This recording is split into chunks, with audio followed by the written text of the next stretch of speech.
recuerdo que hemos estado hablando acerca de la lucha espiritual del creyente. Versículo 10 hasta el 20. Por lo demás, hermanos míos, fortaleceos en el Señor y en el poder de su fuerza. Vestíos de toda la armadura de Dios, para que podáis estar firmes contra las acechanzas del diablo. Porque no tenemos lucha contra sangre y carne, sino contra principados, contra potestades, contra los gobernadores de las tinieblas de este siglo, contra huestes espirituales de maldad en las regiones celestes. Por tanto, tomad toda la armadura de Dios para que podáis resistir en el día malo y habiendo acabado todo, estar firmes. Estad pues firmes, ceñidos vuestros lomos con la verdad, y vestidos con la coraza de justicia, y calzados los pies con el apresto del Evangelio de la paz. Sobre todo, tomad el escudo de la fe con que podáis apagar todos los dardos de fuego del maligno. Y tomad el yelmo de la salvación y la espada del Espíritu, que es la palabra de Dios, orando en todo tiempo con toda oración y súplica en el Espíritu, y velando en ello con toda perseverancia y súplica por todos los santos, y por mí, a fin de que al abrir mi boca me sea dada palabra para dar a conocer con denuedo el misterio del Evangelio, por el cual soy embajador en cadenas, que con denuedo hable de él como debo hablar. Oremos. Padre Celestial, hoy nos congregamos en tu nombre para alabanza y gloria tuya. Padre, en este tiempo, ahora que hemos de escuchar tu palabra, que hemos de abrir las Escrituras y exponernos a lo que es tu revelación, te pedimos que tú ilumines nuestros corazones por medio de tu Espíritu Santo. Que podamos, Señor, comprender las verdades que en ellas nos transmites, para que podamos estar firmes hasta que tú vengas, Señor, o hasta que partamos de esta tierra. Permite que no tambaleemos, que frente al ataque del enemigo podamos resistir y que podamos de esta manera, Señor, honrarte. Guíanos, Señor, en esta lucha. Permite, Padre, que a pesar de mi imperfección, tu palabra perfecta sea dada a conocer. En Cristo Jesús, amén y amén. Hemos estado hablando acerca de la lucha que todo creyente, y escuche bien, que todo creyente libra si es que verdaderamente es un creyente. Es imposible que no nos vengan luchas. Siendo creyentes, hemos de saber que vivimos en medio de lobos. El Señor se los dijo a sus discípulos: yo os envío como ovejas en medio de lobos. Y con eso no solamente hablaba del hecho de que iban a estar en medio de personas que iban a ser hostiles al Evangelio, sino que estando en este mundo iban a recibir oposición, iban a tener aflicciones, y también lo vuelve a mencionar el apóstol Pablo en la carta a Timoteo. Todo aquel que quiera vivir piadosamente debe saber esto, que va a padecer aflicción, entre otras muchas cosas. Estas son las cosas que nosotros podemos llamar luchas. Se dan de diferentes maneras. Muy probablemente nuestros hermanos puedan tener una lucha diferente a nosotros. Pero recuerde que cada uno de los que han creído en Cristo están luchando con diferentes cuestiones, diferentes tentaciones, que lo que buscan es hacer caer a nuestros hermanos. Es allí cuando nosotros debemos tomar la Biblia y ayudarnos los unos a los otros y recordarnos: tomemos la armadura de Dios para que podamos estar firmes contra todo lo que se oponga a nuestro Señor. Hoy hemos de meditar en el versículo 17, el yelmo de la salvación. Y quisiera citar varios pasajes que puedan hablar acerca de este principio en el que vamos a estar meditando el día de hoy. No sé si se dio cuenta, pero varios de los cantos que hoy entonamos, en especial este último, habla acerca de lo que habrá de venir, de lo que esperamos, de aquello que es nuestra esperanza. Nosotros estamos en este mundo, ciertamente padecemos de tribulaciones, pruebas, tentaciones, pero gracias a Dios que eso tiene un fin, ¿verdad? Amén. Estos padecimientos, esta batalla contra el pecado tiene un fin. El fin será cuando partamos de esta tierra, es decir, que vayamos con nuestro Señor, que muramos, o cuando Cristo venga. Pero cuando Cristo venga es cuando hemos de recibir entonces la redención de la posesión. Es decir, vamos a recibir todo aquello que viene juntamente con Cristo para la eternidad. ¿No está usted gozoso de esa esperanza?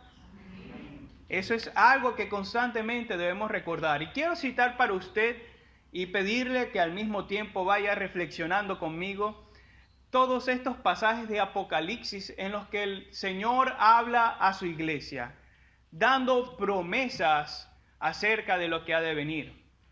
A las 7 iglesias se les dijo lo siguiente. A la iglesia de Éfeso, en Apocalipsis 2:7 dice: al que venciere, le daré a comer del árbol de la vida, el cual está en medio del paraíso de Dios. A la iglesia de Esmirna, en Apocalipsis 2:11 se le dice: el que venciere no sufrirá daño de la segunda muerte. A la iglesia de Pérgamo, en Apocalipsis 2:17 dice: al que venciere, daré a comer del maná escondido, y le daré una piedrecita blanca, y en la piedrecita escrito un nombre nuevo, el cual ninguno conoce sino aquel que lo recibe. A la iglesia de Tiatira, en Apocalipsis 2 del 26 al 28 dice el Señor Jesús: al que venciere y guardare mis obras hasta el fin, yo le daré autoridad sobre las naciones, y las regirá con vara de hierro, y serán quebrados como vaso de alfarero, como yo también la he recibido de mi Padre, y le daré la estrella de la mañana. A la iglesia de Sardis, en Apocalipsis 3:5 dice: al que venciere, será vestido de vestiduras blancas, y no borraré su nombre del libro de la vida, y confesaré su nombre delante de mi Padre y delante de sus ángeles. A la iglesia de Filadelfia, en Apocalipsis 3:12, al que venciere, yo le haré columna en el templo de mi Dios, y nunca más saldrá de allí, y escribiré sobre él el nombre de mi Dios y el nombre de la ciudad de mi Dios, la nueva Jerusalén, la cual desciende del cielo de mi Dios, y mi nombre nuevo. Y a la iglesia de la Odisea, en Apocalipsis 3:21, al que venciere, le daré que se siente conmigo en mi trono, así como yo he vencido y me he sentado con mi Padre en su trono. Todas estas son promesas para los creyentes, aquellos que se mantienen luchando hasta el fin, no hasta la mitad de la carrera, no hasta que se pueda aquí en este mundo, no, es hasta el fin, cuya victoria entonces es la victoria que está escondida en Cristo. Esta es una victoria asegurada.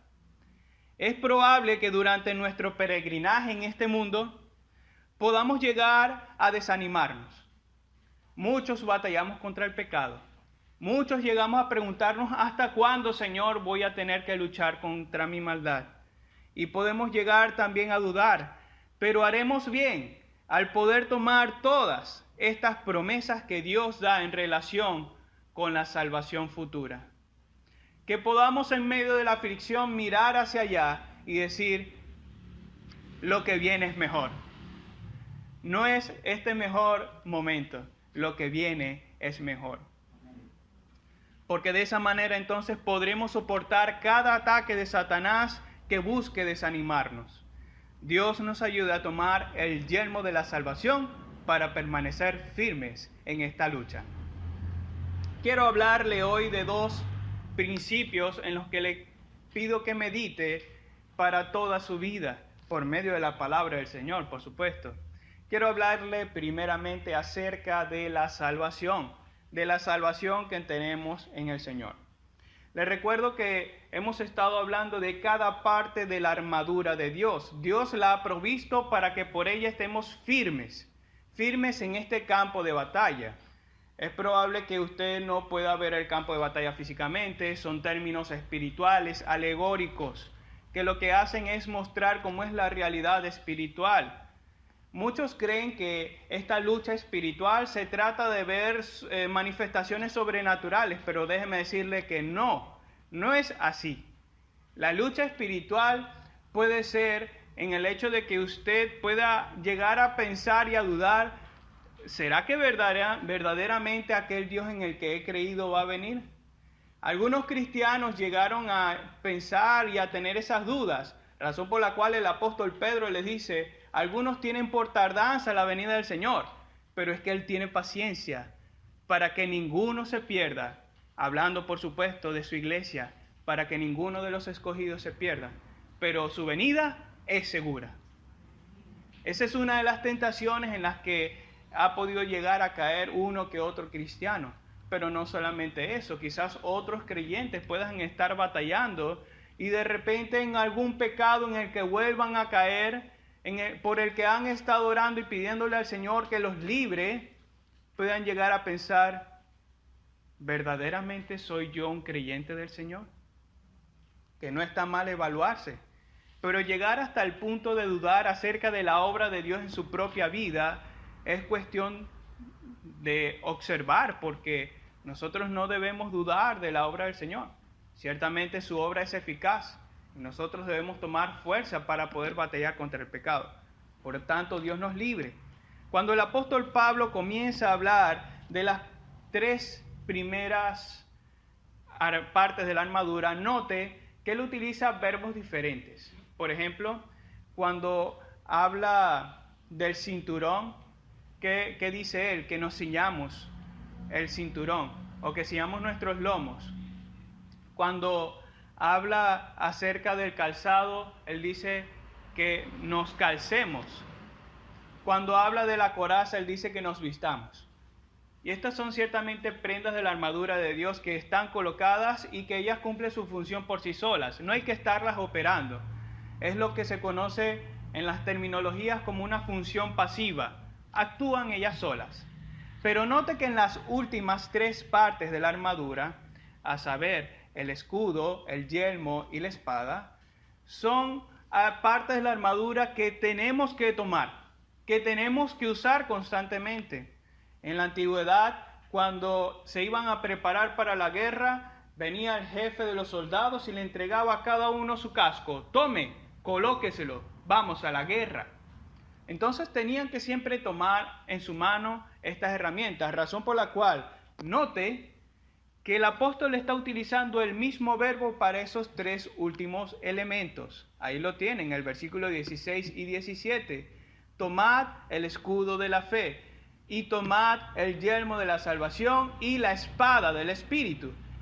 ¿Qué quiere decir entonces el apóstol cuando se utiliza este verbo? Sencillamente que estemos preparados para la acción, que estemos atentos, firmes, sobrios, velando, para que cuando venga la acción entremos y respondamos de inmediato. Fíjese que en estas primeras palabras del apóstol, en el versículo 17, como con el versículo anterior, pueden llegar estas palabras a ser malentendidas si no se hace un correcto ejercicio de interpretación bíblica. Puede ser que algunos concluyan al leer estas primeras partes del versículo 17 que Pablo está exhortando a los creyentes efesios a que tomen la salvación que Cristo ha obrado por medio de su muerte y su resurrección y se apropien de ella, como queriendo decir, ¡sálvense! ¿Pero es eso realmente lo que el apóstol le está diciendo? La verdad es que no, y le diré por qué. Porque una vez que alguien ha sido salvado, no es posible que se vuelva a salvar. Y eso es una realidad a lo largo de toda la Escritura. Nosotros no creemos que la salvación se pierda, no porque nosotros seamos nosotros, la Biblia lo dice. La salvación de los creyentes es segura y no hay tal cosa como que, bueno, él se salvó, pero de repente se fue y cuando volvió a ser salvo. No, así no es la cosa. Un cristiano no puede ser salvado dos o más veces, pues solo es salvado una sola vez y para siempre. Para siempre. Esto constituye, por supuesto, en la razón por la que debemos evitar cierta práctica antibíblica que algunos de nosotros hemos practicado y que inclusive hemos llegado a predicar en una que otra ocasión, a saber, entregarle varias veces nuestras vidas al Señor. Yo creo que nos va a dar pena si de repente nos pregunta, ¿cuántas veces le has entregado tu vida al Señor? Algunos dirán, wow, yo creo que 20 veces. ¿Por qué? Por si las moscas. Esas risas me ayudan entonces a saber que le ha pasado a usted también. No debe ser así. Porque una vez que usted le entrega su vida al Señor, es esa vez y para siempre. Usted no tiene que estar siendo salvado una y otra vez. Por tanto, guárdese de dudar de la obra del Señor. No piense que, bueno, al año siguiente, cuando examino mi vida, yo creo que voy a volver a orar, no vaya a ser que yo me pierda. Quite ese pensamiento incrédulo de su corazón. Guárdese de poder pensar de esta manera. Es verdad que hay casos en los que algunas personas que han hecho una profesión de fe, después de algún tiempo en el cristianismo se dan cuenta que su profesión de fe no fue más que una mera profesión intelectual. Es decir, aceptó las verdades del cristianismo, pero nunca las vivió. Y que de repente cuando se da cuenta de eso, el Señor le concede vida eterna por medio del arrepentimiento de sus pecados y la fe. Ahí es cuando verdaderamente Dios lo salva, pero eso no quiere decir que el Señor lo salvó 2 veces o más. No, lo salvó una sola vez. La primera que fue falsedad, algo espurio. Eso significa algo falso, un falso arrepentimiento y una falsa seguridad de fe. Cuando entonces es confrontado con la verdad, se convierte esa única vez para siempre. Esa es la verdad. Por eso tenga mucho cuidado. Si usted escucha a algún hermano por allí en el pasillo, no, yo me he convertido 7 veces al Señor, gloria a Dios, aleluya. Usted le dice gloria a Dios, aleluya, venga para acá para que vean lo que dice la palabra de Dios. No nos podemos estar convirtiendo una y otra vez. No nos podemos estar entregando al Señor una y otra vez. Es una vez y para siempre. Con eso debemos tener mucho cuidado. Sin embargo, esto nos lleva necesariamente a hacer la pregunta. Entonces, ¿a qué salvación se está refiriendo el apóstol Pablo? Aquí está diciendo, tomen el yelmo de la salvación. ¿Cuál salvación si no es aquella que el Señor ha obrado en Cristo Jesús? Fíjense que este es uno de esos casos en los que el texto es un poco difícil y necesariamente tenemos que compararlo con otros textos bíblicos. Esto es una pauta hermenéutica de estudio bíblico. Y si es posible tenemos que examinarlo con otros pasajes u otros escritos del mismo escritor, en este caso del apóstol Pablo. Y fíjense lo que nos encontramos en primera carta a los tesalonicenses. Le invito a que abra su Biblia. Primera a los tesalonicenses, capítulo 5. Vamos a leer desde el versículo 8 al 9 y lo leo para usted. Primera de Tesalonicenses, Nuevo Testamento, capítulo 5, versículos 8 al 9.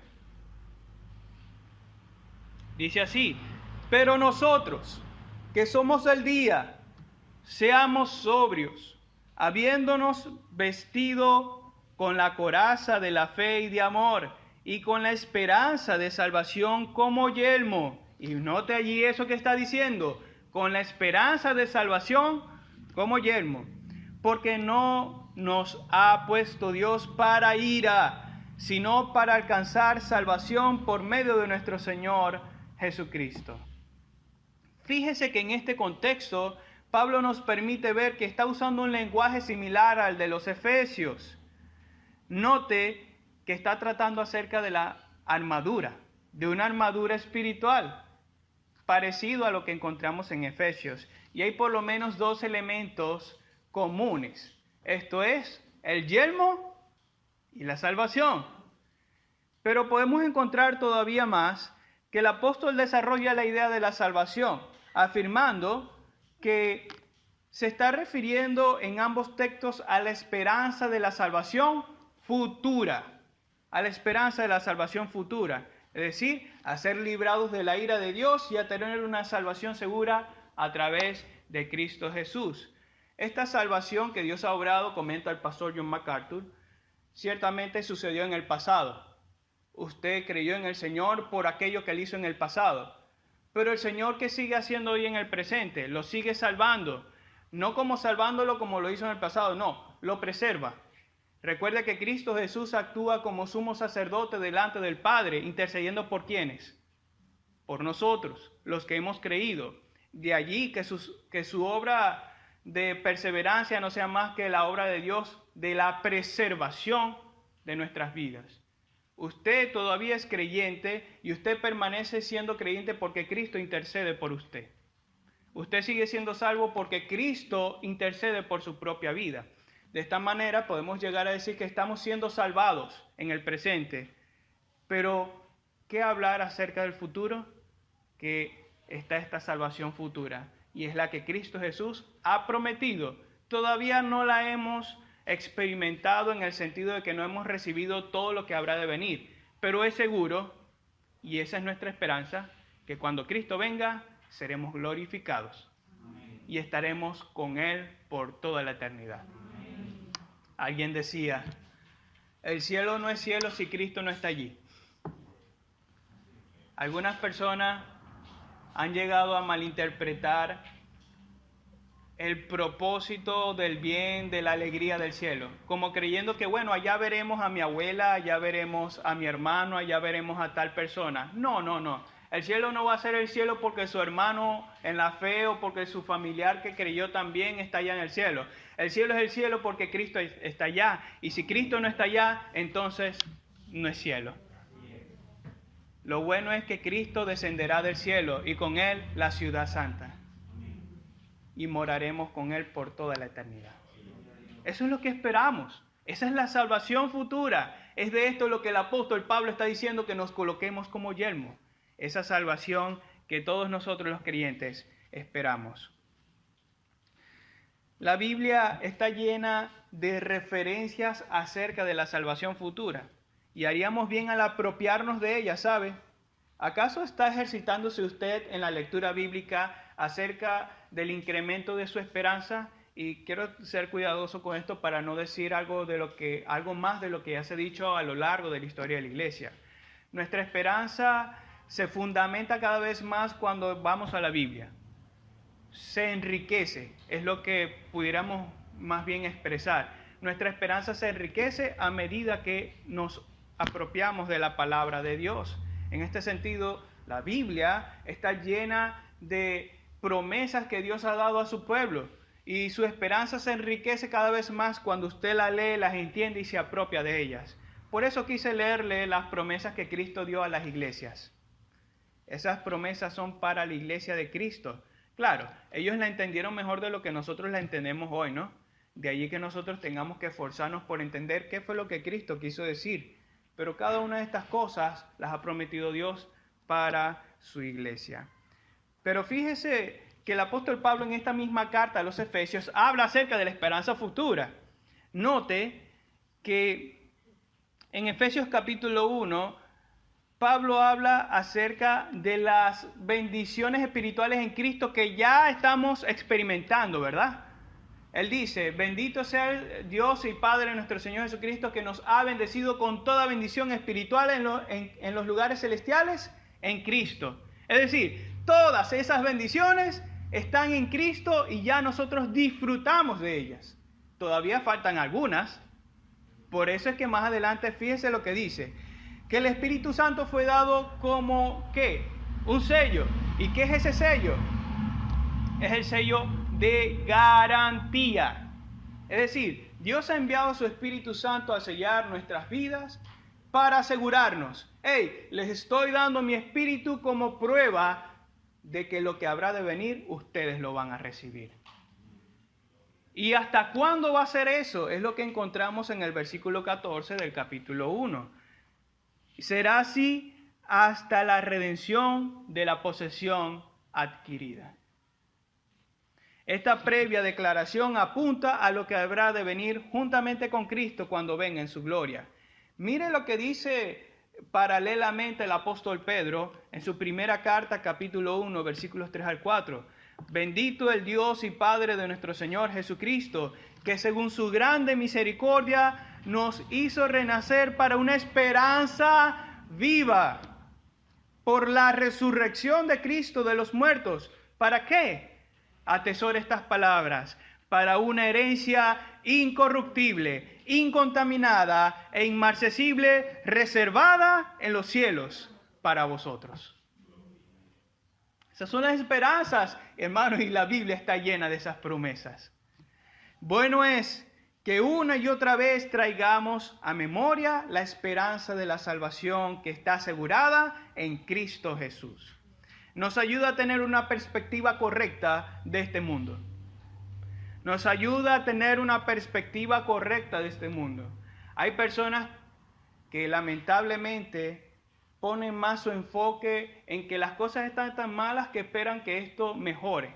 Y no le digo mentira, yo esperaría que esto mejore. Pero tenga cuidado, no ponga su esperanza en lo que va a suceder aquí, ponga su esperanza en lo que viene. Porque lo que viene es mejor. Lo que viene con Cristo es mucho mejor y lo que sucede aquí en la tierra va a ser lamentable, pero cuando Cristo venga, todo va a ser cambiado. Así que ponga su esperanza más bien en lo que va a venir con Cristo y no en lo que va a venir con alguna persona de este mundo. Tenga cuidado. Entonces, tener en nuestra memoria estas promesas del Señor acerca de la salvación futura nos permite tener una perspectiva correcta de este mundo que es temporal, como también nos ayuda a anhelar con fuerza aquello venidero que es eterno. Fíjese lo que dijo el apóstol Pablo en Romanos 8:18, pues tengo por cierto que las aflicciones del tiempo presente no son comparables con la gloria venidera que en nosotros se ha de manifestar. Amén. Espero que usted también pueda aferrarse a esas palabras del apóstol. Dios nos guarde de entretenernos tanto con las cosas de este mundo que dejemos de lado aquella esperanza a la que hemos sido llamados. No diga con el mundo paz y esperanza, porque cuando el mundo dice paz y esperanza, vendrá destrucción. Más bien, diga esperanza en Cristo. Esa es nuestra esperanza. Fíjese que entonces la demanda de Dios en relación con la salvación es que seamos sobrios, que esperemos esta salvación futura. Quiero leer el contexto entero de lo que leímos primeramente en la primera carta a los tesalonicenses. Voy a invitarle a que nuevamente se ubique allí. Primera Tesalonicenses 5. Y ahora vamos a leerlo desde el versículo 1 hasta el 6.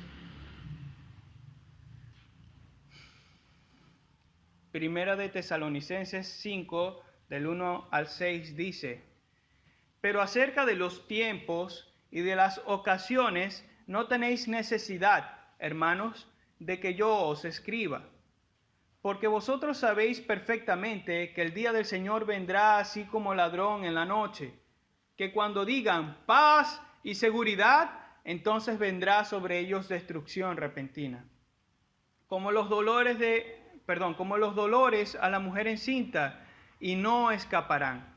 Mas vosotros, hermanos, no estáis en tinieblas para que aquel día os sorprenda como ladrón. Porque todos vosotros sois hijos de luz e hijos del día. No somos de la noche ni de las tinieblas. Por tanto, y mire la exhortación, por tanto, no durmamos como los demás, sino velemos y seamos sobrios. Esperemos, en otras palabras, fielmente a nuestro Señor que viene en camino. Nuestro Señor viene en camino, por tanto, velemos. Aquí, el uso de las palabras en el primer siglo son referidas a la labor que tenían los siervos cuando sus amos salían. Sus amos cuando salían, ellos encargaban a sus siervos. Le decían, ok, tú vas a cuidar de la casa, vas a alimentar a los siervos, vas a encargarte de ser, en otras palabras, del mayordomo. Pero cuando venga, quiero encontrar todas las cosas, es cuando nuestras madres salían de la casa y nos decían, cuando llegue, quiero ver los platos limpios y la casa limpia. Algo así. Y cuando llegaba y encontraba los platos sucios y la casa sucia, a correr. Peor es nuestro Señor. Tengamos cuidado. Nuestro Señor quiere que cuando Él venga no nos halle durmiendo. Puede ser que el Señor llegue de día o llegue de noche. ¿Quién lo sabe? ¿Qué es lo que sí quiere el Señor? Que velemos, para que cuando Él llegue, las puertas sean abiertas y le recibamos. Señor, alabado sea tu nombre. La esperanza de la salvación futura es una virtud que debemos tomar para estar listos para la acción. Esto es, recordar constantemente estas virtudes cuando estemos en la lucha. ¿Por qué debemos recordarla constantemente? Eso lo vamos a responder en el segundo punto de hoy. Sin embargo, es inevitable hablar a aquellos que todavía no tienen esta esperanza. Es inevitable hablar a aquellos que todavía se entristecen con el mundo o como el mundo lo hace. Por lo que entonces le invito a que pueda hallar descanso en Cristo. A que esta promesa que Cristo ha dado pueda hacer la suya por medio de la fe y del arrepentimiento de sus pecados. La fe en Cristo Jesús y reciba entonces el don de la vida. Quiero recordarle que Cristo dio su vida. Cristo dio su vida en rescate de pecadores como usted y como yo. Por tanto, atienda al gran sacrificio, al gran amor que Cristo ha manifestado. Atienda entonces al llamado de Dios. Y quiero leerle esto que el Señor dijo por medio del autor a la carta a los Hebreos. Hebreos 4, del 6 al 7 y el versículo 11 dice: Por tanto, puesto que falta que algunos entren en Él, esto es Cristo como reposo, y aquellos a quienes primero se les anunció la buena nueva, no entraron por causa de desobediencia, esto es incredulidad. Otra vez determina un día, el Señor ha determinado un día, ¿y cuál es ese día? Hoy es el día. Diciendo, después de tanto tiempo por medio de David, como se dijo, si oyeres hoy su voz, no endurezcáis vuestros corazones. Querido oyente, si no has creído todavía en el Señor, hoy es el día. Es hoy. No endurezcas tu corazón. Atiende al Señor. Evita la incredulidad. ¿Qué es incredulidad? Falta de fe. No creer en las promesas del Señor. No creer en lo que Cristo hizo en la cruz del Calvario. Todas las personas que van al infierno, se van al infierno por su incredulidad, por no haber creído al Señor de gloria. Es lo mismo que le pasó a los israelitas, que estando en el desierto, que habiendo gustado de las benignidades de Dios, no le creyeron y prefirieron los placeres de Egipto más que los placeres del Señor, más que las bendiciones del Señor. Lo mismo sucedió cuando entró el pueblo israelita con Josué. Entraron al reposo terrenal, pero algunos de ellos no habían entrado ni disfrutado todavía del reposo espiritual. Razón por la cual David escribe en el Salmo: si oyeres hoy su voz, no endurezcáis vuestros corazones. Porque lo mismo que dijo el Señor a los israelitas en el desierto, lo mismo dice a los israelitas en tiempo de David. Juró el Señor, no entrarán en su reposo. ¿Quiénes? Los desobedientes. Aquellos que no obedecen a la voz del Espíritu Santo, que dice, hoy es el día. ¿Qué demanda el Señor entonces hoy? Escucha con atención, querido oyente. Procuremos, pues, entrar en aquel reposo para que ninguno caiga en semejante ejemplo de desobediencia. Dios te guarda, querido oyente, que si aún no has creído, Dios te guarde de no creer a la obra de Cristo Jesús, de lo que Él ofrece. El Señor no está ya de brazos cruzados diciendo, no te voy a dejar entrar. El Señor está con los brazos abiertos. Hay un día en el que la entrada al reposo se va a cerrar. No dejes que ese día llegue sin que tú no te hayas apropiado de la gracia del Señor. Ven, amigo, a Jesús. Quiero, en segundo lugar, entonces, hablar a los creyentes con este segundo punto. Hablemos del yelmo de la salvación. Como ya se ha mencionado, Satanás trabaja de forma metódica. Si usted cree que Satanás es un flojo, déjeme decirle que no. Satanás es astuto. Satanás trabaja con las mejores herramientas. Él trata siempre de buscar la manera de hacer caer a los elegidos de Dios. ¿De qué manera? Note que cuando hablo de método, de metodología, es lo que trata de transmitir las palabras acechanzas del diablo, o como mejor se traduce, artimañas del diablo. Él emplea astucia para engañar a los escogidos de Dios. Emplea astucia y engaño para causar daño en las filas del ejército de Dios. En este caso, fíjense que el ataque de Satanás en contra de los hijos de Dios es a sus mentes. A sus mentes. ¿A través de qué? Del desánimo y de la duda. De ahí que Pablo use la referencia ¿a qué? A un casco. Protejan sus mentes. Protéjanse de cualquier ataque del enemigo. Use entonces el yelmo de la salvación para que se guarde de lo que son pensamientos indebidos en relación con las promesas de Dios. Quiero hablarle de algunos datos históricos. Los cascos, o lo que es en este texto el yelmo de la salvación, o el yelmo sencillamente, actuaban como una protección contra los ataques a la cabeza. Estos bien podían parar proyectiles, es decir, como lo hacen hoy en día, las personas que van a la guerra necesariamente usan sus cascos. ¿Para qué? Para evitar los proyectiles, las balas. Estos cascos también podían parar las flechas, pero mayormente eran para proteger ¿de qué? De golpes de espada. Un golpe bien asestado con la espada en la cabeza del enemigo era mortal. Sí, conozco pocas personas que han recibido golpes en sus cabezas, en sus cráneos, y han quedado vivos y cuerdos. Son pocas las personas que conozco, pero un golpe en la cabeza es mortal. En este caso, un golpe de espada podría matar a cualquiera. De ahí que cuando los guerreros iban a caballo, los blancos más buscados que ellos trataban de identificar, ¿saben cuál era? Las cabezas del enemigo. Esto era lo que ellos trataban de buscar. Al respecto comenta en su comentario el doctor MacArthur perspectivas históricas acerca de este elemento de la armadura. Él dice que la función del yelmo era proteger la cabeza de cualquier herida, en particular de las espadas anchas de uso tan común en las guerras del tiempo del apóstol Pablo.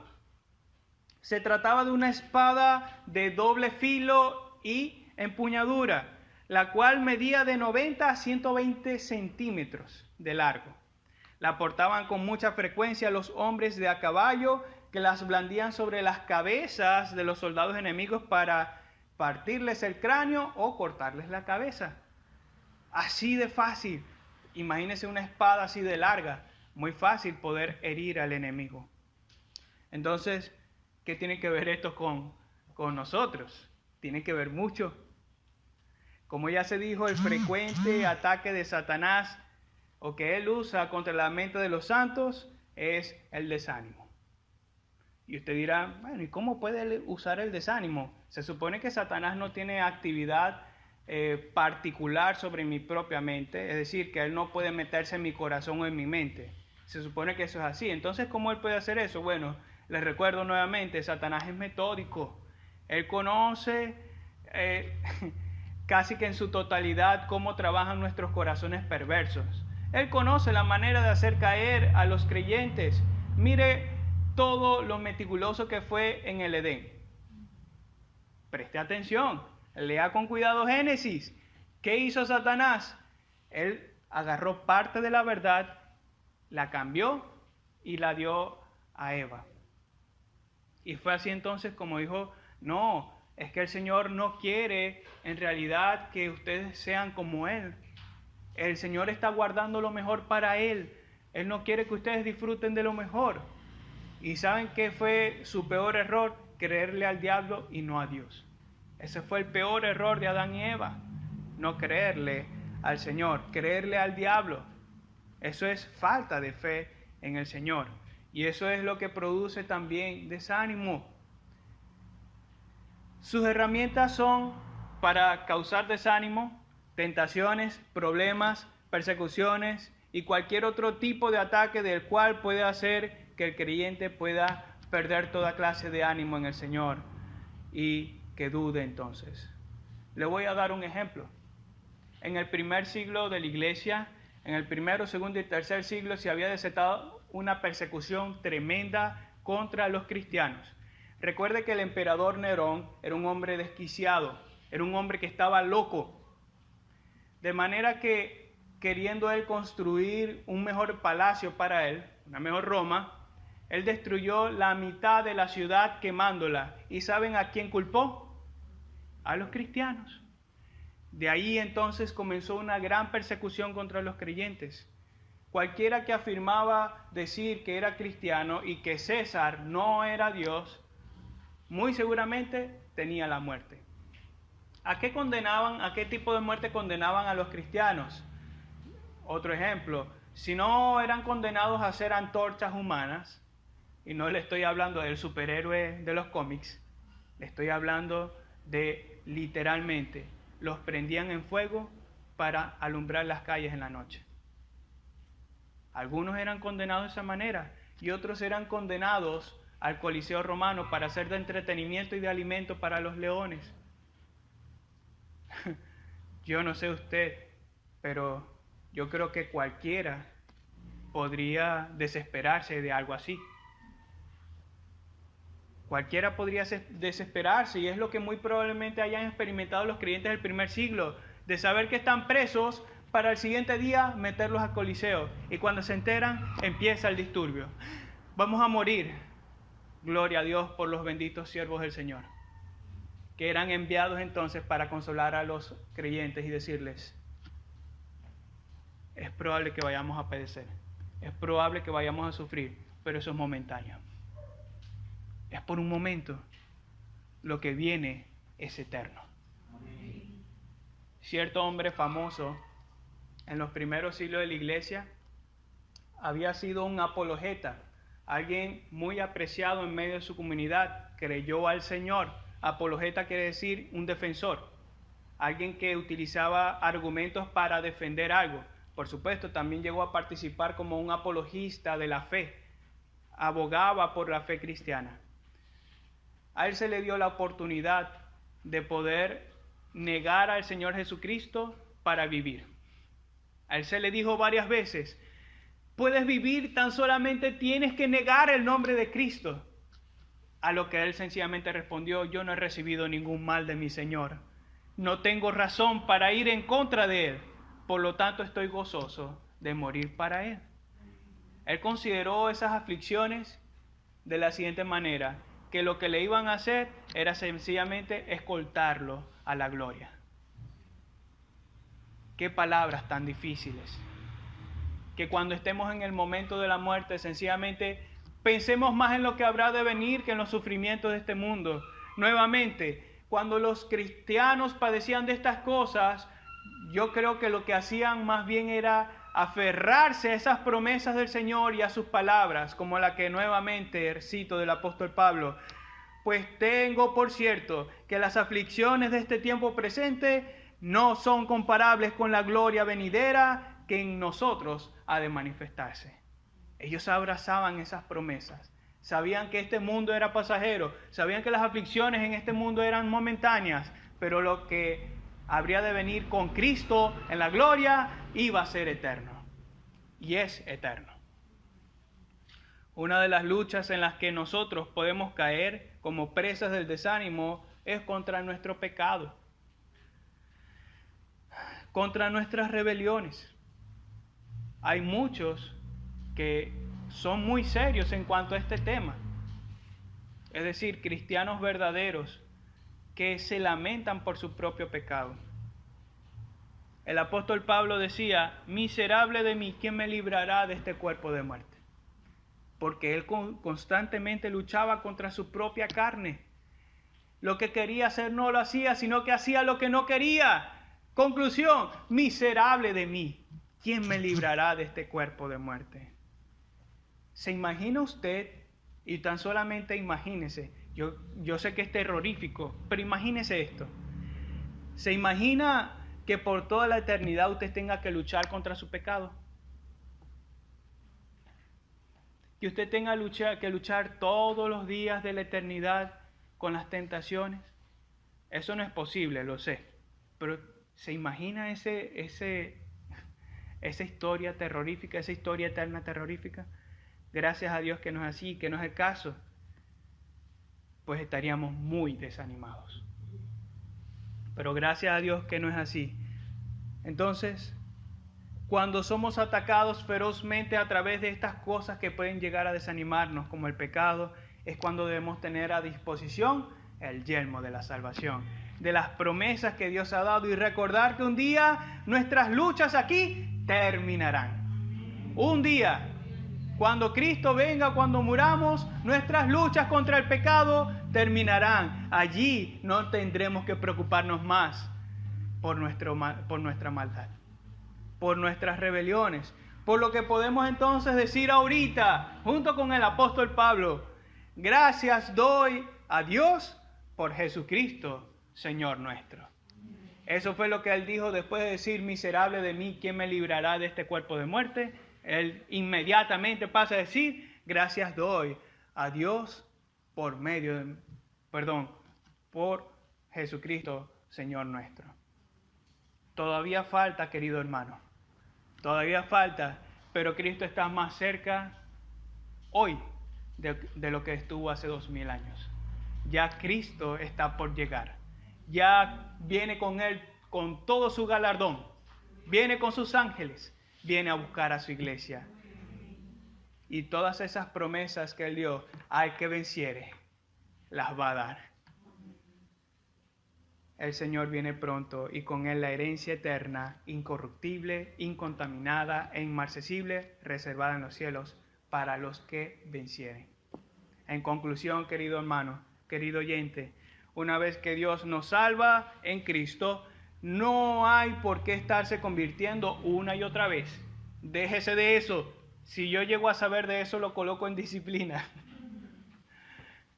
No se esté convirtiendo a cada ratico. La salvación no se pierde. Eso sí, evalúese. No crea usted que, bueno, si ya yo soy salvo, entonces no me voy a tener que preocupar más por mi pecado. Tenga cuidado porque no es así. Si usted es salvo, usted debe procurar la santidad. Y si sigue constantemente en pecado tras pecado tras pecado, como si estuviera practicando el pecado, y si le digo, examinaos si estás en la fe. Porque un verdadero creyente no practica el pecado. Ahí sí le digo, arrepiéntase y crea al Señor. Si es que en esa evaluación usted evidencia que no es del Señor, arrepiéntase. Venga al Señor entonces. Pero para los que ya creemos, déjeme decirle esto: no dude de la obra de Dios en su vida. Procure más bien depender de Él y batallar. Esta salvación futura está asegurada y debemos recordarla constantemente para tener una correcta perspectiva de este mundo y de lo que habrá de venir. Por tanto, tengamos cuidado, que anhelemos entonces esa patria celestial. Nuestra lucha tiene un fin. Será cuando muramos o cuando Cristo venga. Hasta entonces, pongámonos el yelmo de la salvación y resistamos. Oremos. Señor, gracias por tu palabra que hoy ha sido expuesta. Gracias, Señor, por concedernos tan grandes promesas. Gracias, Señor, porque no nos has dejado solos, sino que nos has dado tu Espíritu como garantía de que lo que has prometido lo darás. Señor, gracias porque en medio de la lucha, del desánimo, de las dudas, podemos aferrarnos a esta salvación o a esta esperanza que tú nos has dado, de que un día todo terminará, de que nuestras luchas terminarán aquí e iremos a morar eternamente contigo, Señor nuestro. Gracias. Te pedimos que mientras tú vienes o hasta que nosotros vivamos, tú, Señor, nos puedas guardar del enemigo, que tú nos ayudes a resistir, a aferrarnos a todas estas promesas, de manera que podamos estar firmes e ir avanzando en este campo de batalla, Padre. Te lo rogamos. En Cristo Jesús, Señor nuestro. Amén y amén.